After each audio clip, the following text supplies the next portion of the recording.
Bold TV. Top of the morning to you, wherever it is you are viewing beautiful, outstanding ladies with disabilities television this beautiful, beautiful Saturday morning.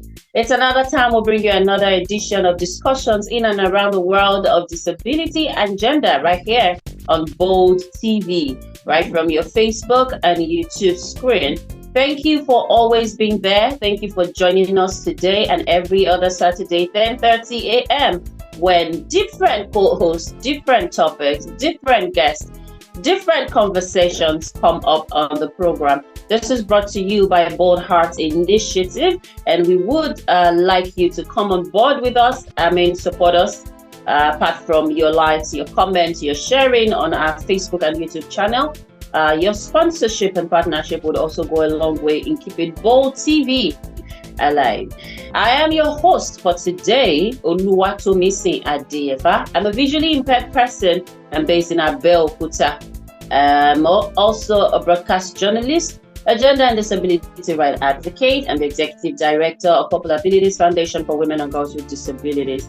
It feels so good to be here this Saturday morning, bringing to you another topical issue that concerns women and girls with disabilities across the world in Nigeria. I have my other co-hosts with me today, together with whom we will be discussing our topic of today, as well as a guest, a newbie on the show. So I'd like my co-hosts to introduce themselves, and my guest would also have the opportunity to tell us her name, what she does, a kind of disability, if she is a woman with disability, and we will pick it up from there. Thank you. Hi everyone, my name is Reki Andrew Essien. I'm based in Port Harcourt in Rivers State. I identify as a woman with disability because I use a wheelchair from spinal cord injury, the ED of Faker Foundation, a member of Bold Heart Initiative, among other things. Welcome. Good morning everyone. My name is Afiong Etum. I'm based in Rio, the capital city of Akwa Ibom State. I'm a medical lab scientist, member of Bold Heart Initiative, and a co-host on Bold TV. I use a wheelchair from spinal cord injury, and it's great to be here. Hi, good morning everyone. Good morning ladies. I remain Osaki Teresa Georgie, residing on Near River State, polio warrior, disability rights advocate, a freelancer and a farmer, and also a volunteer at Faker Foundation. I'm glad to be here. Thank you. All right, there you have it, the voice of my co-hosts on today's show. Our guest will now be given the opportunity to introduce ourselves. Hi everyone, my name is Aminat Ibrahim from Kaduna State.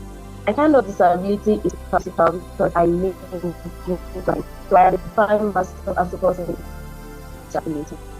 I'm also a student of Kaduna Polytechnic and I study design. Thank you. Oh, thank you very much for that introduction. And now to the topic of the day. Today we are talking about mainstreaming disability programming, a necessity or optional. Is it something we have to do? What exactly is mainstreaming? Why are we talking about mainstreaming? Why is it that every time terminologies come up when it comes to issues of inclusion and things like that? And what does this terminology mean? How does it affect our lives as women and girls with disabilities? This and many more is what we're going to be examining on the show today. And I want us to establish a fact first. I would like us to talk about what is mainstreaming. Let's ensure that we are all on the same page. What is mainstreaming of disability programming? What does it mean to mainstream? Okay, thank you. I think that mainstreaming is a way of integrating a disability inclusion, involving needs and perspective of people with disability in planning every stage and process of a program of an organization. I'm going to come at it from, the angle of the media. I see mainstreaming as ensuring that, programs, for example, let's say like Bold TV, programs that have to do with persons with disability, that discuss disability topics, issues affecting disability, be it gender-based or general, that these are included in the general outline of the media, how the media presents information with the persons with disability are included in ensuring that whatever they have to say, their opinions, their decisions, whatever they have to showcase, they are highlighted alongside other, programs that have to do for persons without disability. So there's no separate channel for persons with disability. It is included when they are having programs. They ensure that the opinion, the decisions, and topics regarding disability are also carried along and included in whatever is being planned. All right, thank you very much. Since an ongoing efforts and actions concerning program and services for persons with disabilities, this program and service should be effective, should be relevant, and accessibility. Because I'll key into accessibility, because if you are going to say you want to mainstream in education, and in your mind you want to just admit me as a woman with disability or a girl with disability, and I cannot access the classrooms, that's a problem. So it should be accessible in the sense that there should be good ramps, not just ramp, but a ramp that I can cross if I'm on wheelchair or crutches, or whichever staircase there is. The staircase should be something that if you're using crutches, you'll be able to move, you'll be able to access the place. And when it comes to, if you're doing job opportunity, is for someone with vision impaired, where you should be able to do tasks that are possible in that sector of job employment you want to do. Not just employ or giving the person the opportunity, but the person should be able to assess or work effectively. Thank you. Thank you very much, Asaki. And you see what I talked about, having to hear different perspectives to mainstreaming. So mainstreaming for Asaki should be holistic. It's not enough to say, oh, we want to include persons with disabilities, but deliberate efforts should be made so that persons with disabilities can access those opportunities, can also, perform effectively. Because when you say you're giving persons with disabilities opportunities and they cannot perform effectively, they're just there. They're just, there because you want to say on paper, or you want to say to your sponsors or to whoever is watching that we are mainstreaming and they cannot do anything about it. That isn't mainstreaming disability programming. But where in cases where persons with disabilities are not just there, they are able to perform effectively, they are able to contribute their quota. That is what mainstreaming is all about. Thank you, ladies, for all this beautiful, beautiful submission. And then we'll go on to why do we need to mainstream as a nation, as a people, as stakeholders? Why are we not just staying on our lane and enjoying whatever is being given to us? Why do we want more? Thank you. Okay, thank you very much. I think the conversations around disability mainstreaming is very crucial because, number one, the perception that a lot of people that bring programming or interventions for persons with disabilities, it's usually specialized. The thought that persons with disabilities, every intervention that must come to them has to be specialized is one thing that really limits us as persons with disabilities. So when we talk about disability mainstreaming and why it is important, it gives us more opportunities as a disability community, because in disability mainstreaming, you do not need to reinvent the wheel. All you need to do is ensure that from the beginnings of an intervention or a program, inclusion is thought through, and you plan for it, you implement it, you monitor, evaluate, and make sure that it is meeting the need of persons with disabilities. So you're not doing anything different. You are doing it. So example, you're doing a women empowerment program. Nobody needs you per se to make sure that you do a special one for women with disabilities. Disability mainstreaming would be that if you're carrying out a women's empowerment program, that women with disabilities are a part of the women that you're empowering. So that's where opportunities are more for persons with disabilities when disability mainstreaming is considered. And it is a valid approach in interventions and programming, and really a way of life in systems. It is an approach to disability interventions, disability inclusion. It is an approach. So number one, it increases the opportunities of persons with disabilities. Number two, it helps persons with disabilities with their mindset. A lot of times, persons with disabilities like asking questions. Is this program for persons with disabilities? Afyon hates that question. And the truth remains that every program will never ever be for persons with disabilities. It will not even indicate that persons with disabilities may apply or may participate. But we must begin to understand that if something is presented to the public, it is in our best interest to insert, integrate, and put ourselves in the spaces that have been made available. That's the power of mainstreaming. If we continue to wait for specialized programs can be very expensive and people usually dodge and do not budget for it. There is a place for specialized programming, or there is even an even more powerful space for mainstreaming. So the second thing is that it helps the mindset of persons with disabilities to take on opportunities in any space they find that opportunity, understanding that the opportunity, even though they did not write there for persons with disabilities, is for everyone. You are a part of everyone. Finally, why is disability mainstreaming important? Because it helps our systems to be inclusive.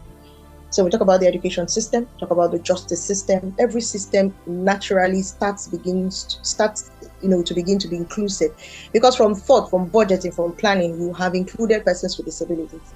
So while specialized, let me use education, for example, that Osaki used. So while education is important and a special education, we must remember that at tertiary level, there is no special education. Everybody somehow ends up in the university. And so if the university is not, disability has not been mainstream, it becomes a problem for persons with disabilities to adjust. So let's think disability mainstreaming as an important approach in addition to specialized approach to programming, interventions, and inclusive systems. Thank you. Thank you so much, Freki. That was really cerebral. And yes, she's talked about the importance of mainstreaming. And I mean, these are benefits that are inherent in mainstreaming disability programming. I just would like Amina to add one or two more benefits, and then we'll move on from this question. Thank you very much. I will also add that mainstreaming benefits us from it makes us to be free from discrimination and stigmatization. In the sense that when we are mainstreaming, we make sure that the organization will checklist every of their activities to make sure that it's disability inclusive. So when it is inclusive, we know that we have a reasonable accommodation. That reasonable accommodation is to enable us to have respect for ourselves, in the sense that the people there also will respect us and use a respectful language for us. In that aspect, we are free from stigmatization and discrimination because there is no exclusion. We are all included, and that is what mainstreaming is all about. And it increases our participation because people with disability will like to participate, but once the program or the organization is not disability inclusive, you will see that they step back, despite they have the energy and the ability to do such things. But with the help of mainstreaming, it helps us to participate effectively. Thank you. Thank you very much, Amina, for that beautiful point. Okay, so now that we've established the benefits that are inherent in mainstreaming disability programming, how do we then go about it as stakeholders? How do we ensure that we are not just having this conversation on a daily, but we are living it on a daily? Also considering the fact that all of us, on this program right now, we are stakeholders. You know, you have the government, you have OPDs, you have civil society groups, you have, persons with disabilities themselves, you have people in the private sector. All of this are stakeholders. So how do we begin to actually practice mainstreaming? Okay, thank you. So I'm going to speak to the government and also persons with disabilities. So for the government, I would say it has to begin from the laws. Thankfully, we have an act, a law in place, the Prohibition Against Discrimination Act that was signed in 2019. This year makes it 5 years. I believe they were given 5 years for implementation for the changes that needed to take place. So it will have to start from there, revisiting that law and focusing on implementation. The problem we've had so far has been implementation. So it has to, so that going forward from the law, legislation, any laws that will be made should include this, the provisions in the Discrimination Act. They are not just going to pass laws and then later on they'll find where to squeeze it in. Whenever laws are going to be enacted, the Discrimination Act is going to be a document, it's a living document. It will be adjusted as time goes on, and it will be included as part of the yardsticks for enacting any law. And then it will also, the government will also have to ensure that they don't just pass laws without the decision, without the contribution of key stakeholders. And persons with disabilities are key stakeholders, because whatever laws are passed will also affect us. And then for persons with disabilities themselves, for us, wherever we find ourselves, like you said, in our own little corner, it's called a sphere of influence. Where you find yourself, you have some level of influence. See how you can, do the work of advocacy. Don't just accept whatever is available. See how you can do the work of advocacy, educate, the those in charge. See how you can effect changes, small, little changes that can, in the long run, add up to make greater impact, so that other persons with disabilities can also benefit from it. Thank you. Okay, thank you very much for that. I think I have just 2 points I want to stress on this is families or caregivers that have children or persons with disabilities that in this all of life, I would just say, don't be scared. Still insist on why your child should be in the mainstream, no matter how it looks like. At times, there will be, we don't have this kind of child yet. Yes, your child could be the first one. Doesn't matter. All you need to do, just tell whoever is in charge that I want this child to be educated. I want to be part of this program, whatever. And before you know it, there will be a way out for that child to participate. And that will be one of the first policies that will be there. Because once the child is there or the adult is there, whoever is there, something will quickly come out to help that adult or child to participate. And the other part I'll stress on is when it comes to educators in mainstream environment, let's say teachers and the rest, that whoever is in charge, they should have real tutoring. They should be taught on how to cope with persons with disability on a different sector, not education. But like most times, I find out that people in mainstream, not education, we don't know how to cope with most of us, and that's the problem. Because I went to a school of I went to the mainstream school, so some do understand, though we have disability, they didn't understand how to cope with children with disability. So that was a challenge that small had. So teachers or educators should be able to learn and pass it down, so that whoever is in charge will be able to help this child enjoy that same education every other child is enjoying. Thank you. Awesome contribution right there. Frankie, very quickly, as to how do we as stakeholders help to achieve mainstreaming disability programming? Okay, thank you very much. I think one of the things I want to establish, and I need to do this, is to mention that disability mainstreaming is important, and we must know the place for disability mainstreaming in having an effective program, because there is still a place for specialized approach in disability programming. So we must know what works best, because one of us a round hole into a square peg, a square peg into a round hole might be a problem. So as a program officer, program manager, and this is for disabilities programming specifically, they must determine if a specialized program will be better for persons with disabilities, or a mainstreamed disability program, or a program that is mainstreamed, which will be better. So that's the starting point. Determine what works best to have the best outputs, the best outcome, and further down the best impact. Number 2, since we're talking about disability programming, I would say the how would be, do not wait. And I'm talking to a lot of people in the third sector, and that's the civil society space, the non-profit space, and really even anybody that is doing programming and interventions. What I see people do is that they have planned the program, they have finished planning it without considering any form of inclusion, disability mainstreaming, and then at the point of implementation, somebody probably mentions that, this your program is not inclusive, and then they start running helter-skelter. And what they end up satisfying is representation. So at the end of the day, they have numbers, and then they do not have the right participants of the program. And then they have persons with disabilities who just come to attend and take pictures, and then they claim mainstreaming. So how would be from the initiation, from plan mainstreaming into the program or intervention you are doing. The third one I would say is this, and I like speaking to persons with disabilities. We cannot continue to wait until we're invited. Sometimes print your invitation letter and go there, because we limit ourselves a lot to opportunities because the clause or the word or the phrase disability was not used in the entirety of the program, or they did not say they're going to give you transport, or I'm not dissing anybody. I'm just saying sometimes if a program benefits you, my dear, get up and move. Go for that program and attend it and get the value and bring the value to the program. Finally, I would say, and let's speak to law. I see that a lot of states are relaxed because there's some national law for persons with disabilities. And the realization is that this thing has to be domesticated in states and stepped down to LGA level. We need to start speaking up in our states so that disability begins to shine through, not just at national level, but at state level, at local government level, at community level.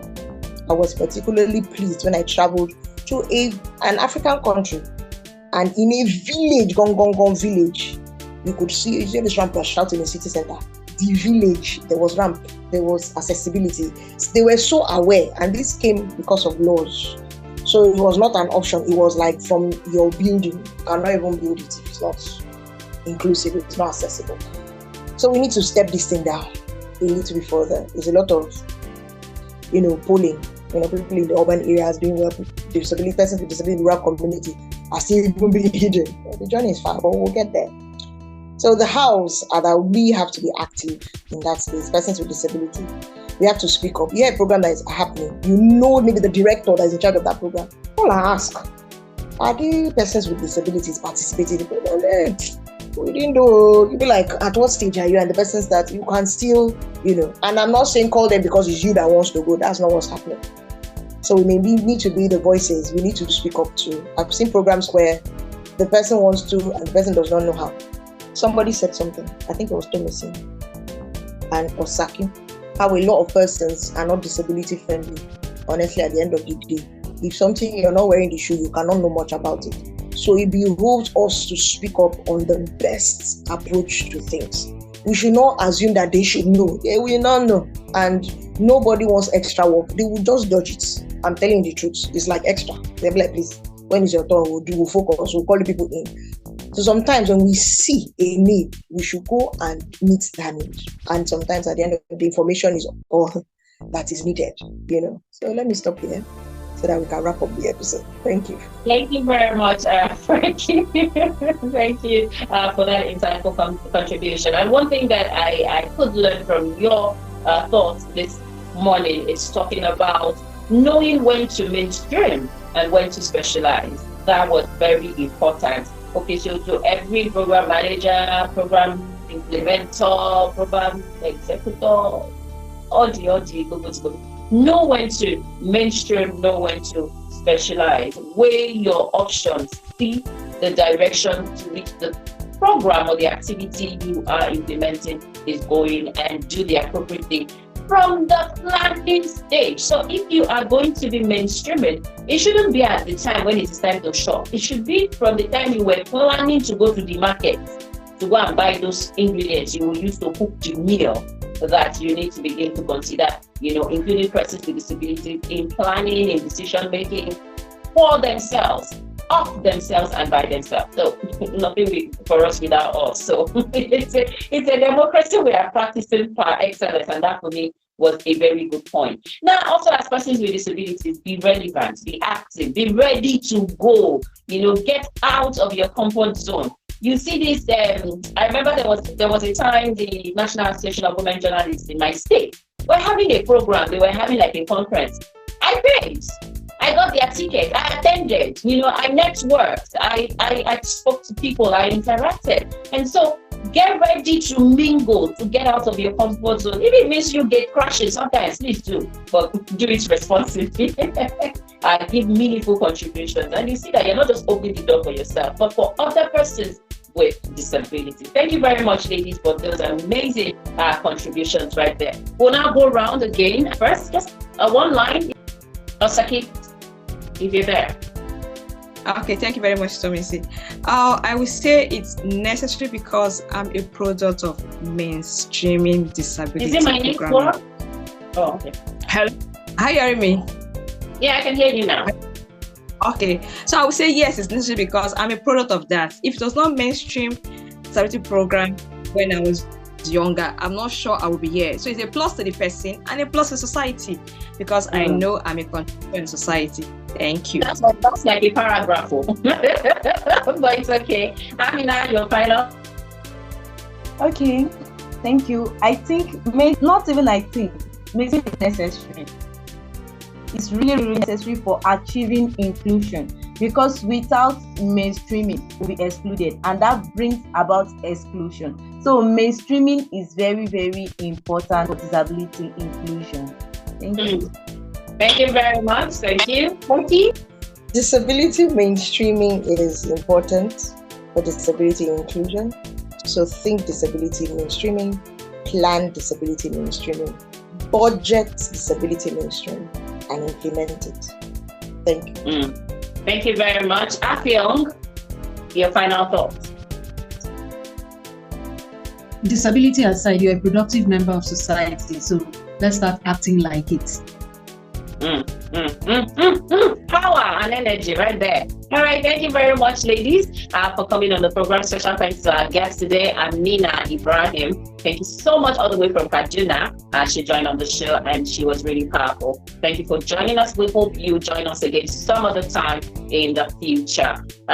Special thanks to all our viewers, to all our lovers out there, to all our fans who take out their time to watch us every Saturday, to like, to comment, to share our posts. Please keep doing this to support us. We really do appreciate it, and we pray God Almighty continues to bless you in your own corner.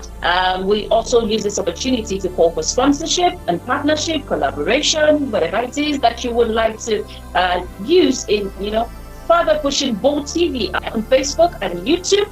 And we promise that we'll bring you more beautiful conversational topics that would that is intentional towards changing the disability face here in Nigeria. Thank you once again. I remain your host on the program today, Oluwatomisin Adeyefa. Till we come your way again next week, I would like the ladies to unmute their microphone and say bye-bye. Bye-bye. Bye. Bye. Thank you, ladies.